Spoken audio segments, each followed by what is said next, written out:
Hi friends, இன்றைக்கி நம்ம என்ன பார்க்க போகிறோம்னு பார்த்தீங்கன்னா அதிரசம். ஃபஸ்ட்டு அதுக்கு பச்சரிசி ஊற வச்சு நல்லா காய வச்சு எடுத்துக்கோங்க. ஈரம் கொஞ்சம் இருக்கணும். கொஞ்சம் ஈரம் இருக்கும்போதே மிஷினில் கொடுத்து அரைச்சி எடுத்துகிட்டு வந்துடுங்க.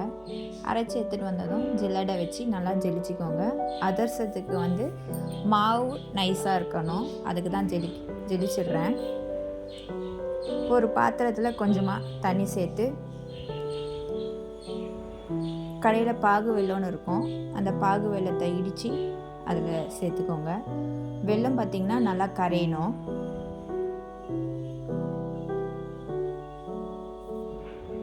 நான் சேர்த்துருக்கிறது பார்த்திங்கன்னா 1 கிலோ பாகு வெல்லம். வெல்லம் நல்லா கரையட்டும். வெல்லம் நல்லா கரைஞ்சதும் பாகு வந்துருச்சா என்னன்றதை செக் பண்ணிக்கணும். நம்ம சுக்கை தூள் பண்ணி வச்சுருக்கோம், அதை சேர்த்துக்கோங்க. நல்லா வாசனையாகவும் டேஸ்டாகவும் இருக்கும்.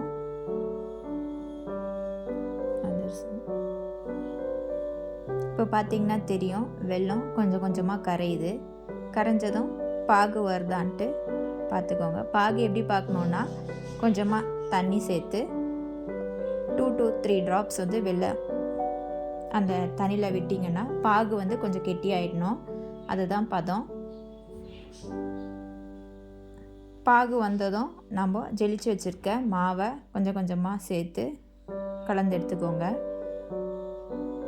சூடோடு கலந்து எடுத்துக்கோங்க.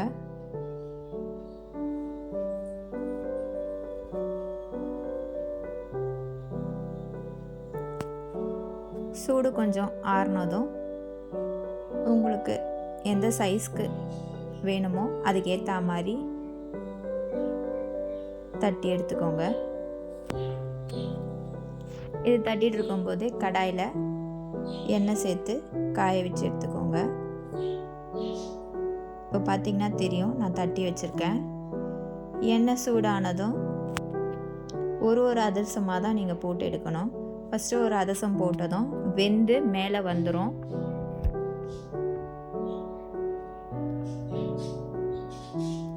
இப்போ பார்த்திங்கன்னா தெரியும், மேலே வந்துருச்சு. மேலே வந்ததும் தான் அடுத்ததை நீங்கள் போடணும். ரெண்டும் நல்லா வெந்துருச்சு.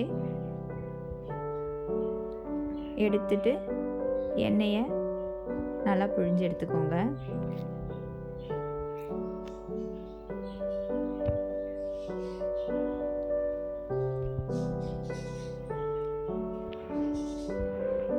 அவ்வளோதான் ஃப்ரெண்ட்ஸ்.